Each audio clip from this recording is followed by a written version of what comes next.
Gloria Matthews stood in the middle of her tiny kitchen, the tile floor suddenly colder under her bare feet than she remembered it ever being. In her hand was a single sheet of paper, folded once, with her son's familiar handwriting scrawled across it.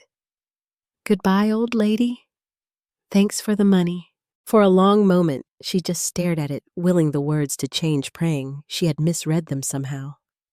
Her fingers trembled as she held it up closer to her face, but the letters didn't blur, didn't soften. They stayed sharp and cruel, cutting her deeper than any blade ever could. Her breath came in shallow, uneven bursts, and her chest felt heavy, like someone had pressed a stone into her lungs. She reached for the counter behind her to steady herself, and felt her knees weaken as the truth sank in. The boy she had carried, raised, fed, and loved with every ounce of herself had just called her an old lady and thanked her for the money. She thought back to the night before, when she had gone to bed smiling faintly at the thought of him finally chasing his dream. How she had told herself she was proud of his ambition, proud she could help him start something of his own. How foolish she had been to believe that love alone could protect her from the ugliest parts of people, even her own son.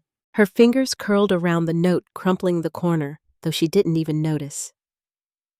She felt her eyes sting, but the tears wouldn't fall, not yet. Her heart felt like glass shattered into pieces she didn't even know how to begin gathering. She sank into the nearest chair, the paper still clutched tight in her hand, staring at nothing while her mind ran in frantic circles. How could he have done this? How could anyone do this? And then as the clock ticked on the wall and the silence pressed in around her, Gloria lifted her eyes and whispered softly to no one but herself. What would you do if the person you loved most turned on you like that? Would you forgive, or would you fight? Back before all this, I really believed love was enough.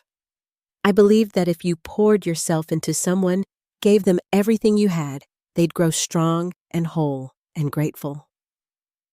That's what kept me going all those years in Dallas, even after David died and left me to raise Scott alone at just 38. I still remember standing at his funeral holding little Scott's hand while he asked me if Daddy was coming back. I told him no, but promised him I'd always be there, and I meant it. I worked 2 jobs for a while, first at the library during the day, and then bookkeeping for a small grocery after dinner, just so we could stay in the house David built. I used to tell myself it didn't matter how tired I was as long as Scott never went without. He got new shoes every fall, birthday cakes from the Good Bakery on Jefferson, and every Christmas I made sure there were more gifts under that tree than it could hold. He wasn't a bad kid, just soft sometimes, quick to give up on hard things. But I thought my faith in him would make up for what he lacked. Even when he started dropping out of things, jobs and classes and little responsibilities, I told myself he'd find his way. When he quit community college and said it just wasn't for him, I smiled anyway and told him that was fine. When he moved from one sales job to another and never stayed more than a year, I kept cheering him on. Every time he stumbled, I was right there to catch him.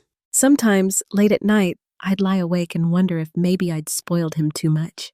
If maybe he never learned to stand on his own because I'd always been there to prop him up. But then he'd come home, slump on my couch, and call me Mom with that boyish grin, and I'd forget all my doubts. And then he met Jessica. She was 10 years younger than him, pretty in that polished way that made you feel like she'd planned it.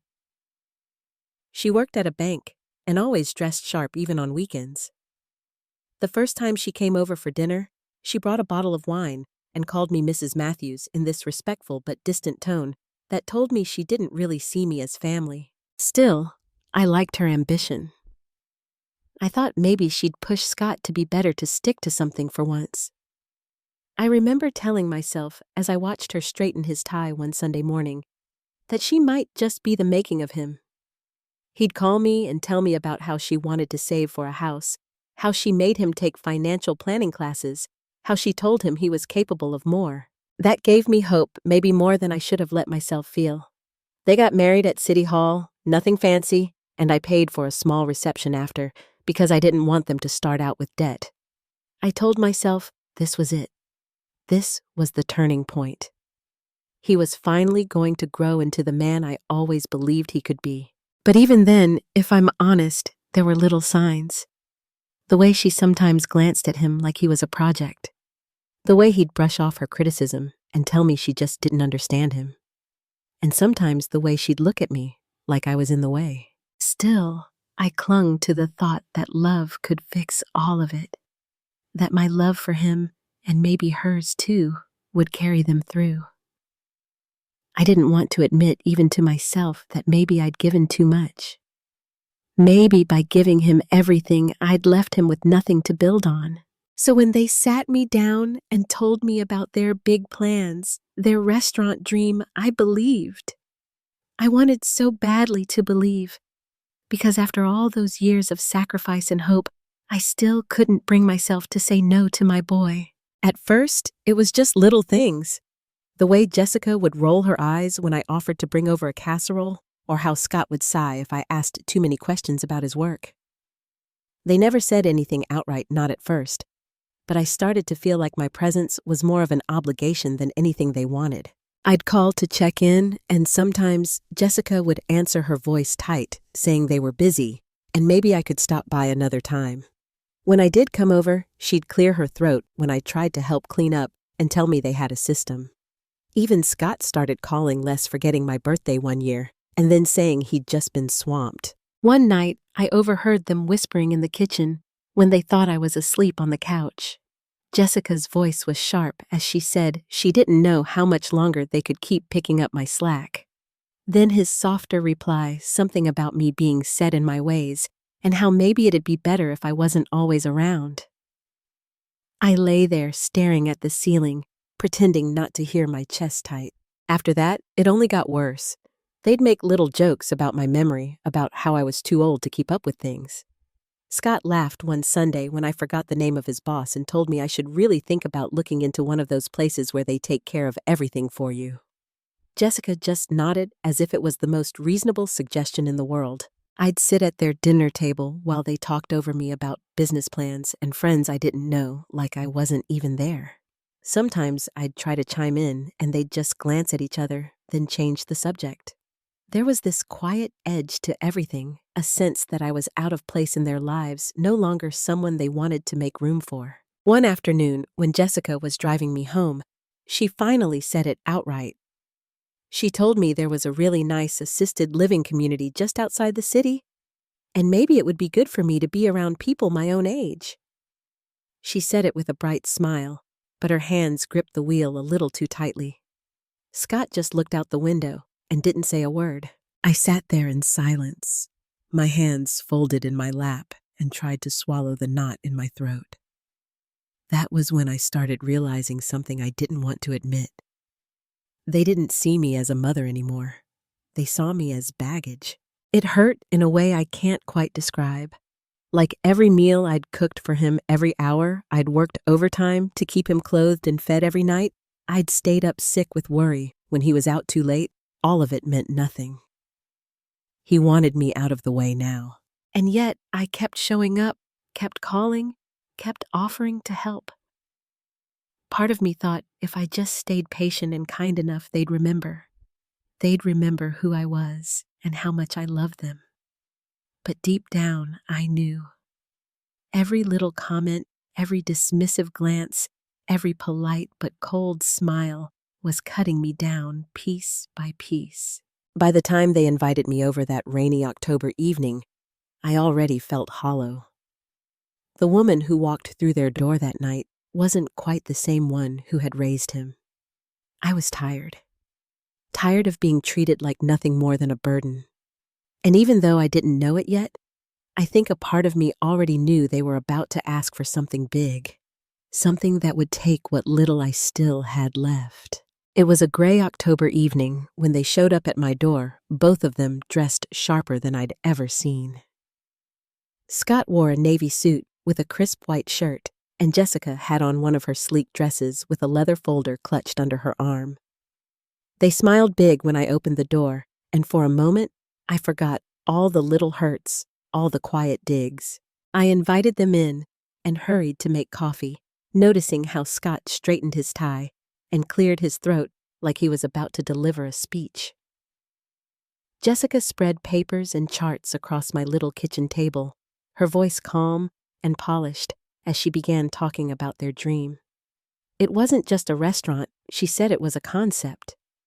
Modern American cuisine with a touch of sophistication aimed at young professionals in the heart of the city. Scott chimed in with details about the location, about the market research they'd done, about how they'd already spoken to vendors and even taken a course on restaurant management. He sounded so sure of himself, so grown up, that my chest swelled with pride despite my lingering doubts. For the first time in years, he looked like a man who finally knew where he was going. I listened carefully, trying not to show how nervous I was about the numbers. They said they needed $800,000 to get started to cover renovations equipment and a little cushion for the first few months. Jessica said it as if it were perfectly reasonable, as if asking for almost everything I'd spent my life saving was just another business transaction. At one point, my hands started to tremble, so I wrapped them around my coffee cup and forced myself to breathe. I thought about all the years I'd told myself he just needed a chance. That one opportunity to prove he could stand on his own. Maybe this was it. Maybe this was why I'd worked those long nights and clipped coupons and skipped vacations all those years. I asked a few questions, and they answered confidently with polished smiles and rehearsed lines. Scott leaned forward at the end, his voice quiet now, saying how much this meant to him. How he didn't want to waste his life working dead-end jobs and disappointing me anymore. He said he wanted to build something I could be proud of. And just like that, my heart softened. I told them I'd do it, that I'd put my faith in them. Scott's face lit up like he was 10 years old again, and Jessica even reached over and squeezed my hand, saying how grateful they were, how they'd make sure I never regretted it. I went to the bank the next morning and signed the papers to liquidate almost all of my savings. As I handed over the check that afternoon, Scott hugged me tight and said I wouldn't regret it. I chose to believe him. For the next few days, I busied myself with little things, cooking dinners I imagined I'd bring over to the restaurant once it opened, picturing the sign with his name on it, telling myself it was worth it to see him finally happy. Then came the note. I'd gone out that morning to pick up a few groceries, and when I came home, there it was. A single sheet of paper on the counter folded neatly. I opened it, and the words hit me like a punch to the stomach. "Goodbye, old lady. Thanks for the money." My hands shook as I read it again and again, willing the words to mean something else, but they didn't change. My knees gave out and I sat there at the table staring at nothing, feeling everything inside me break at once. The kitchen that had always smelled like coffee and cinnamon now felt cold and unfamiliar, like it belonged to someone else. The pride, the hope, the love I'd clung to for so long drained out of me in silence. I had believed in him until the very end, and he had walked away without a second thought.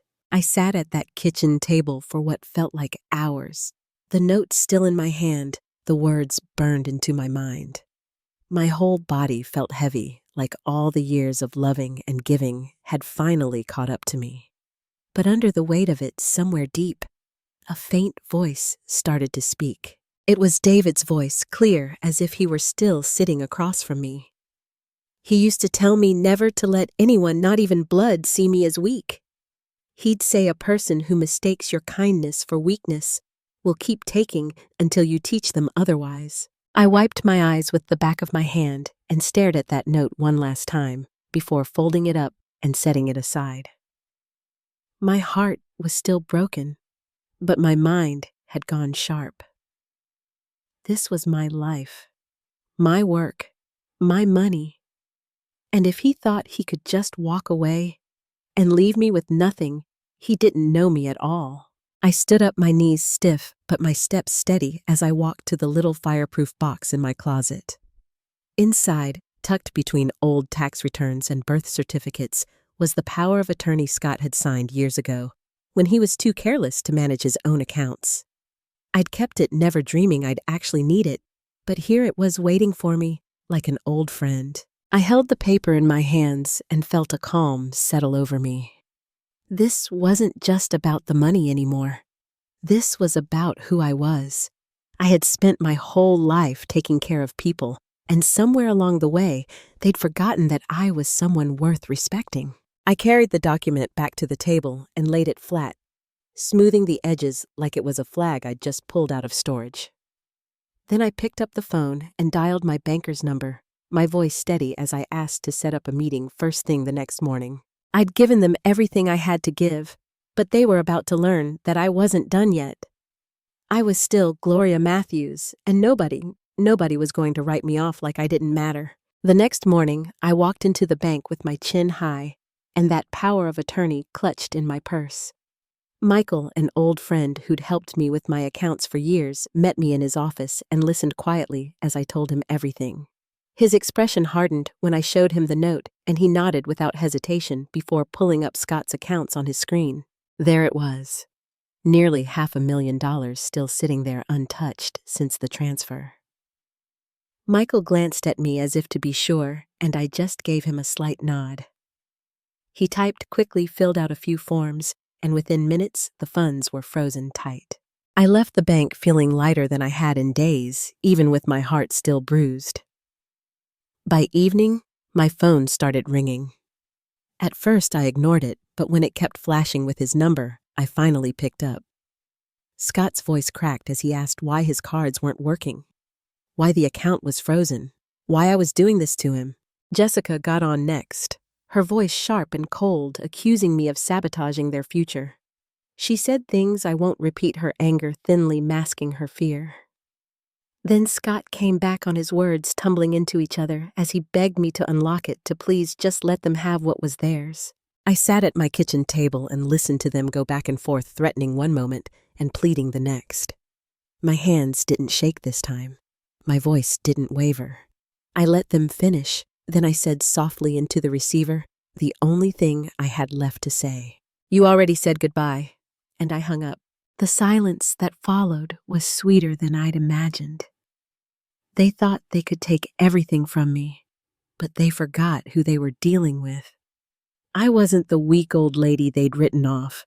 Not anymore. A few days after freezing the accounts, I got a call from the American consulate in Hawaii. Scott and Jessica had shown up there claiming they'd been stranded out of money and desperate to get home. The woman on the phone asked if I'd be willing to cover their tickets back to Dallas. I told her I'd be happy to arrange it, and I wired the money that afternoon.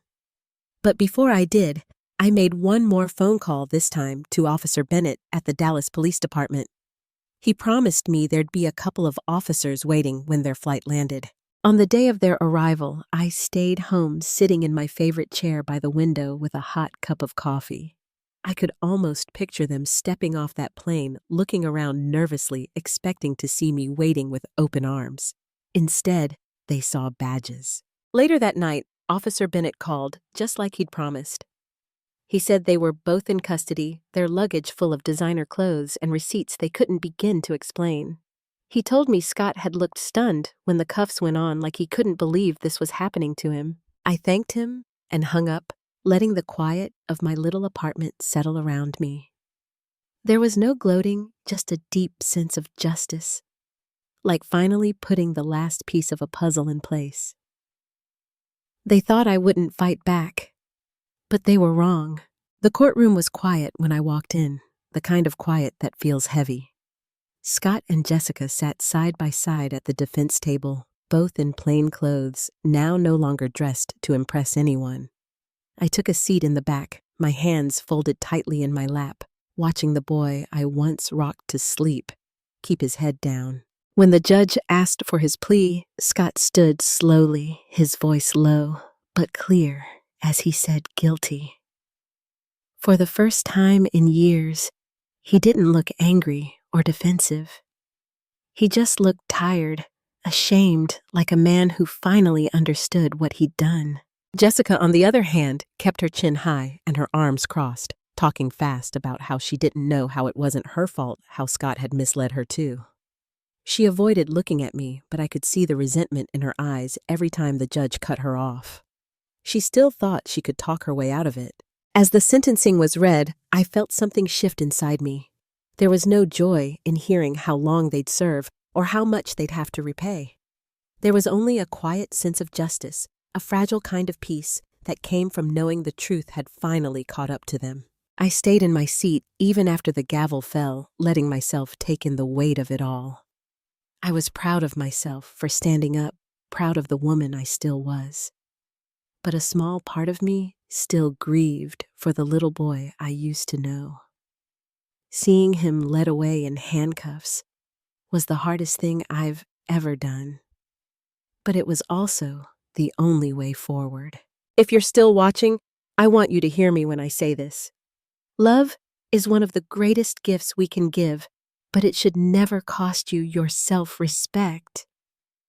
I thought I was protecting my son by giving and forgiving, but what I was really doing was teaching him that I didn't matter. It's hard to see the truth when you're so full of hope for someone. You tell yourself things will change, that if you just hold on a little longer, they'll finally see how much you've done for them. But love without boundaries isn't love. It's surrender. I don't regret being a mother, not for a single second. But I do regret letting myself believe that my worth was measured by how much I could sacrifice. You can care deeply and still say no. You can be kind and still stand up for yourself. If someone you love takes advantage of you, you have every right to protect what's yours. Even if it breaks your heart. Even if it means they walk away. I want you to remember that your dignity is yours alone, and no one, not even your own flesh and blood, has the right to take it from you. Sometimes, the strongest kind of love is the kind that finally says enough. These days, I wake up feeling a little lighter. Not because everything's perfect now, but because I know I didn't let their betrayal define me. I'm still me, and that's enough. So please take care of yourself. Keep your heart open, but keep your eyes open too. And never let anyone make you feel small for choosing to fight for yourself. I sat by the window this morning and let the sun warm my face. For the first time in a long time, I felt at peace. And when I caught myself smiling, even just a little, I knew I was going to be okay.